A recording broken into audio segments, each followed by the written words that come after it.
जय सिया राम।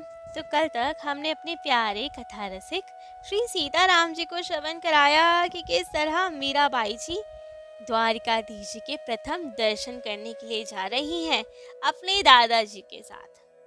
तो अब रास्ते में कहीं तीर्थ पे जाएं, धाम में जाएं, तो वहाँ की महिमा तो जाननी चाहिए ना। तभी तो वहाँ दर्शन करने का अलग सुख मिलता है। जिनके बारे में हम जानेंगे ही नहीं तो वहाँ दर्शन करके भी उतना आनंद नहीं आएगा। जब वहाँ की लीला, वहाँ की इम्पोर्टेंस पता चलेगी तो दर्शन करने का एक अद्भुत ही सुख रहता है। फल भी तभी मिलता है, वरना तो केवल हम देख दाख के आ जाते, घूम के आ जाते हैं धाम में। धाम का वो प्रभाव मिल नहीं पाता। तो अब रास्ते में जाते जाते राव दूधा जी मीराबाई जी को धाम की महिमा बता रहे हैं। उन्हें बता रहे हैं कि हम कहाँ जा रहे हैं। हम डाकौर जी जा रहे हैं। मीराबाई जी ने कहा, अच्छा ये डाकौर जी क्या है? तब तो राव दूता जी ने उन्हें डाकौर जी की कथा सुनाई। उन्हें बताया कि ये तीर्थ है। मीराबाई जी तो छोटी सी, उन्होंने कहा, दादू ये तीर्थ क्या होते हैं? तीर्थ का मतलब क्या होता है? तब तो राव दूधा जी ने बताया, समझाया कि जहाँ ठाकुर जी निवास करते हैं वो तीर्थ होते हैं। जहाँ पे उनकी कुछ लीला हुई होती है ठाकुर जी की या उनके प्यारे भक्तों की, तो वो तीर्थ बन जाते हैं। मीराबाई जी ने कहा, लेकिन भगवान जी तो हर जगह है ना, आप कहते हैं उनके भक्त भी हर जगह है, तो हर किसी को तीर्थ क्यों नहीं कहते? तब राव दूधा जी ने अच्छे से समझाया, कहा कि जहाँ भक्त ने बहुत भजन किया हो या ठाकुर जी ने बहुत लीलाएं की हो, ठाकुर जी और भक्त की कुछ अद्भुत लीलाएं हुई हो, उस स्थल को तीर्थ कहते हैं। उस स्थल को ही तीर्थ क्यों कहते हैं? क्योंकि वहां पे भक्ति के कुछ परमाणु व्याप्त रहते हैं। चरण रज होती है ठाकुर जी की, क्योंकि वहां लीला की है ठाकुर जी ने। भक्त का भजन होता है वहां पे, जिससे पॉजिटिव वाइब्स हो जाती है वहां की। और जब हम वहां जाते हैं उस एरिया में, तो वो सब परमाणु हमारे अंदर प्रवेश करते हैं, जिससे हमारे हृदय में भी भक्ति का जागरण होता है। अब ठाकुर जी सर्वत्र तो हैं, लेकिन जहाँ पे बहुत समय तक रहे हो, भक्त के साथ लीला की हो, वहाँ उनके ज्यादा वाइब्स आती है, ज्यादा परमाणु, दिव्य परमाणु हो जाते हैं वहाँ के। तो जब हम वहाँ जाते हैं तो हमारे अंदर वो प्रवेश करते हैं। तो वो स्थान कहलाते हैं तीर्थ, जहाँ पे ठाकुर जी और उनके भक्तों के दिव्य परमाणु व्याप्त हो। अच्छा, तो डाकोर जी और द्वारिकाधीश जी दोनों तीर्थ हैं। तब दादाजी ने कहा, द्वारिकाधीश जी तो है ही, चार धाम में एक है, लेकिन डाकोर जी वे पहले नहीं था तीर्थ। लेकिन जैसा हमने बताया, ठाकुर जी और भक्त की लीला हुई तो वो तीर्थ बन जाता है। डाकोर जी की लीला हमने कुछ समय पहले ही अभी सुनाई थी कथा रसिक श्री सीताराम जी को। तो वही सब कथा राव दूधा जी ने मीराबाई जी को सुनाई कि किस तरह उनके भक्त थे जो एकादशी पे द्वारकाधीश जी के दर्शन करने आया करते थे। और द्वारकाधीश जी का बहुत मन हुआ कि अब मैं आपके साथ ही चलूंगा, और भाग के डाकौर अपने भक्त के घर पे ही चले गए और वहीं रहने लग गए। तो इसलिए डाकौर जी भी तीर्थ है। असली द्वारकाधीश वहीं रहते हैं, और 6 महीने बाद दूसरे द्वारकाधीश जी प्रकट हुए, जो कि आजकल द्वारकाधीश जी धाम में है, द्वारकापुरी में है। तो इसलिए दोनों के दर्शन बहुत जरूरी है, डाकौर जी के भी और द्वारकाधीश जी के भी। तब तो मीराबाई जी ने प्रश्न किया, परंतु आपने तो हमें कथा में सुनाया था कि कृष्ण जी की लीला के बाद पूरी द्वारिका जलमग्न हो गई थी, तो अब ये स्थान कैसे बच गया? तब राव दूधा जी ने बताया, द्वारिका जी तो जलमग्न हो गई थी, लेकिन द्वारिका बहुत बड़ी थी, 48 कोस चौड़ी, 48 कोस लंबी। तो द्वारिका जी डूब गई, लेकिन ठाकुर जी के निज भवन नहीं डूबा था, उनके निज मंदिर बच गए थे। तो इसलिए आजकल 2 स्वरूप में है द्वारिका, एक है गोमती द्वारिका, एक है बेट द्वारिका। अब मीराबाई जी का एक और प्रश्न कि ये 2 नाम क्यों है, गोमती द्वारिका और भेद द्वारिका? तब राव दूधा जी ने बताया, गोमती द्वारिका नाम इसलिए पड़ा क्योंकि वे समुद्र के तट पर है। समुद्र के तट पर है तो नाम तो समुद्र द्वारिका होना चाहिए। गोमती द्वारिका क्यों है दादाजी? गोमती द्वारिका इसलिए है क्योंकि समुद्र की एक धारा गोमती जी की ओर जा रही है, इसलिए नाम पड़ा गोमती द्वारिका। वे ठाकुर जी का कार्यालय जैसा है, राज्यसभा थी वहां पे पहले, इसीलिए वहां पे मंदिर है, शिखर है। वहां तो 52 गज की ध्वजा चढ़ती है बार बार दिन में। तो वे राजकार्य संभालने के लिए इस्तेमाल करते थे कृष्ण जी, तो इसलिए उसका नाम है गोमती द्वारिका। समझ लीजिए वो उनका ऑफिस था, कार्यालय था, राज्यसभा लगती थी। और बेट द्वारिका, बेट द्वारिका के भी दो नाम हैं, बेट द्वारिका और भेट द्वारिका। बेट द्वारिका इसलिए क्योंकि गुजराती भाषा में द्वीप को बेट बोला जाता है, इसलिए बेट द्वारिका, क्योंकि बेट द्वारिका तो समुद्र से घिरी हुई है ना, एक द्वीप पे है। और भेट द्वारिका इसलिए कहा जाता है क्योंकि कृष्ण जी के परम प्रिय सखा श्री सुदामा जी से यहीं पे भेंट हुई थी उनकी, इसलिए नाम पड़ा भेट द्वारिका। भेट द्वारिका कृष्ण जी का निज मंदिर था, निज घर था उनका, यहीं वे रहते थे अपनी रानियों के साथ, इसलिए यहाँ पे शिखर नहीं है ना ध्वजा चढ़ती, क्योंकि ये तो घर था ना उनका, यहीं पे सुदामा जी से भेंट की थी उन्होंने। तो अब ये सब चर्चा करते करते मीराबाई जी ने पूछा, अच्छा तो दोनों जगह ठाकुर जी भी अलग अलग स्वरूप में हैं या एक जैसे ही हैं? और कि द्वारिका जी का नाम द्वारिका कैसे पड़ा?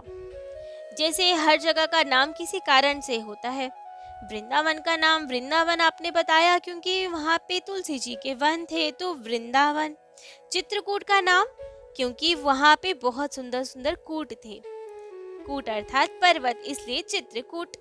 अवध नाम क्योंकि वहां किसी का वध नहीं होता, जिस जो अवध्य हो, हारे नहीं किसी से, वो अवध। तो द्वारिका नाम क्यों?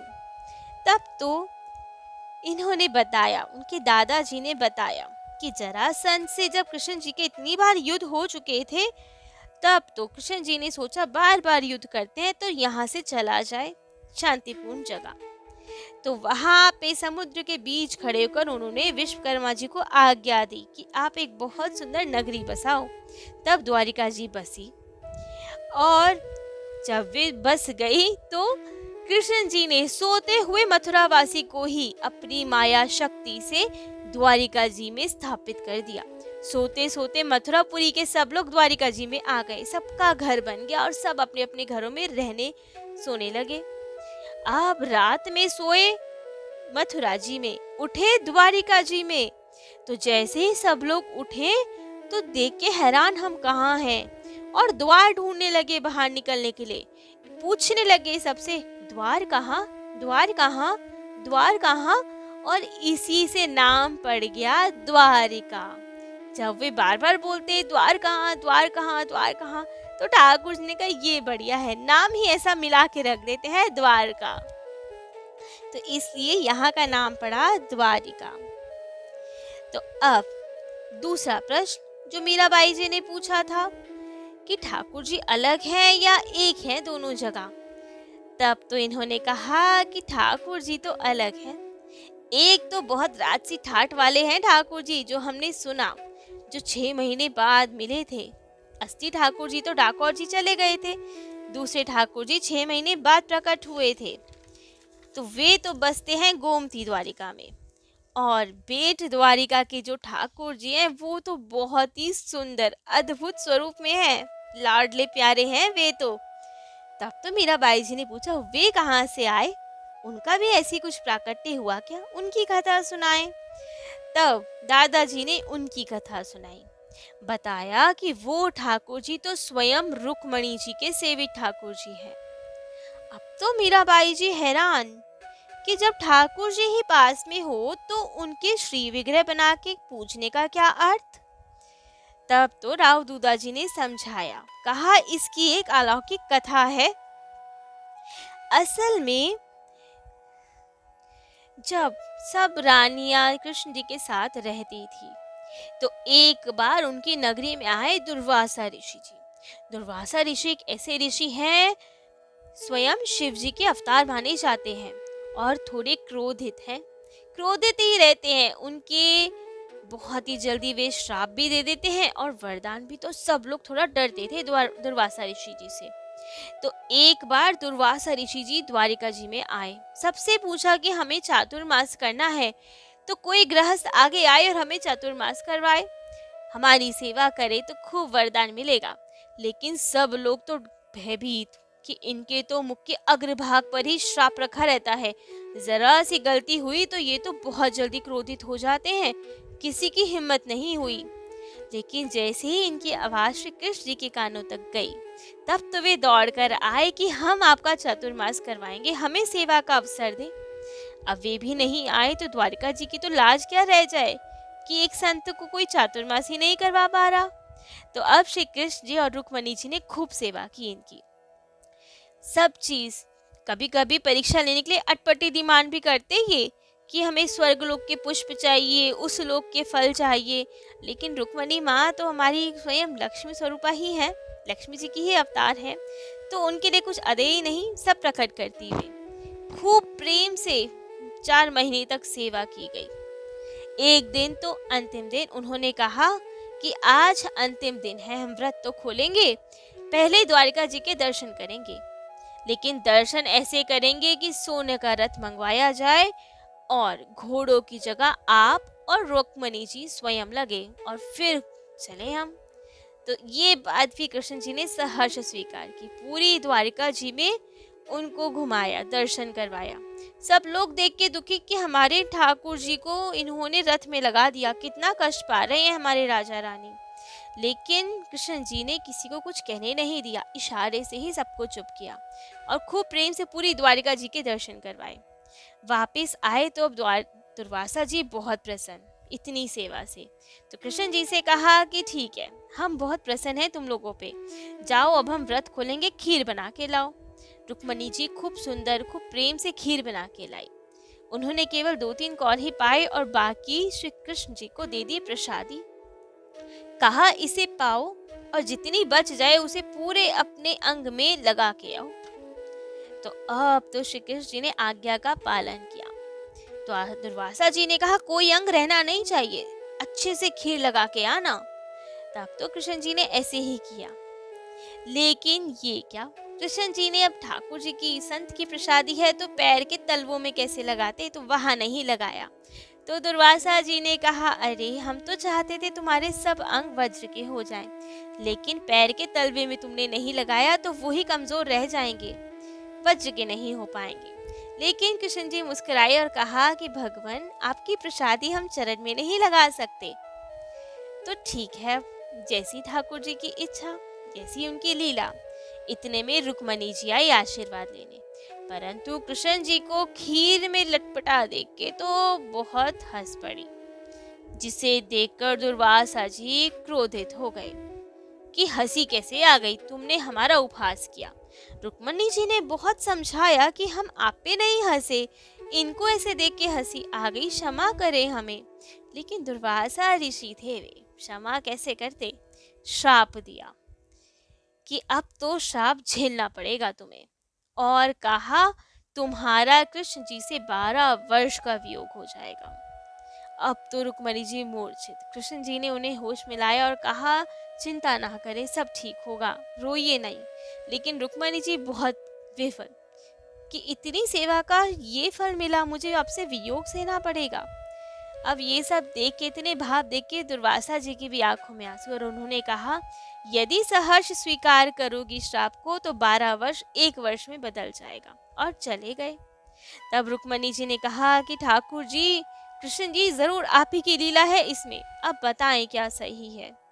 कृष्ण जी ने कहा जी, अब हमारे कुल का सर्वनाश होने वाला है, हमें लीला संवरण करनी है और वो आप देख नहीं पाएंगी, इसलिए सहर्ष स्वीकार करो, 1 साल का वियोग होगा, 1 साल अलग रहो जिससे तुम्हें कष्ट ना हो। तब रुक्मणी जी ने कहा कि हम वियोग नहीं सह सकते आपका, इससे तो हम प्राणों का ही त्याग कर दें, देखना भी नहीं पड़ेगा, वियोग भी नहीं होगा। कृष्ण जी ने कहा नहीं नहीं, आपको 1 वर्ष का वियोग सहना पड़ेगा। तब तो रुक्मणी जी ने कहा, कुछ संभल तो दीजिए, कैसे रहेंगे आपके बिना। तब रुक्मणी जी ने बहुत सुंदर एक श्री विग्रह बनवाए। कृष्ण जी स्वयं एक स्वरूप से उसमें प्रवेश करे, उसमें प्रतिष्ठित हुए और उन्हीं की सेवा रुक्मणी जी करती थी। द्वारिका जी से आज भी 2 किलोमीटर दूर पे रुक्मणी जी का मंदिर है, जहाँ वे अकेली रहती थी उस समय। आज भी वे मंदिर है। तो वही सेवित ठाकुर जी रुक्मणी जी के भेंट द्वारिका में है। बहुत ही सुंदर, खूब प्रेम से सेवा होती है उनकी। तो ऐसी है भेंट द्वारिका, जहाँ पे आज भी उस समय के द्वापर युग के कई साक्ष्य मौजूद हैं। प्रकट दर्शन किए जाते हैं वहाँ पे उनके। वहाँ पे 8 मंदिर है जो उनकी अष्ट रानियों के मंदिर है। एक द्वारिकाधीश जी का मंदिर है, जिसकी चाबी तो आज तक भी राधा रानी के पास है। एक राधा रानी जी का भी मंदिर है वहाँ पे। जब भी आज भी ठाकुर जी को शयन कराया जाता है तो वहाँ की चाबी राधा रानी के पास भिजवाई जाती है। तो ऐसे राव दूधा जी ने मीराबाई जी को द्वारिका की महिमा बताई, वहाँ के बारे में सब बताया, सब कथा लीला सुनाई। तो अब अपने कथा रसी को कल श्रवण कराएंगे कि किस तरह मीराबाई जी को दर्शन होते हैं डाकोर जी में और द्वारिकाधीश जी में। आज के लिए इतना ही। जय जय श्री सीताराम।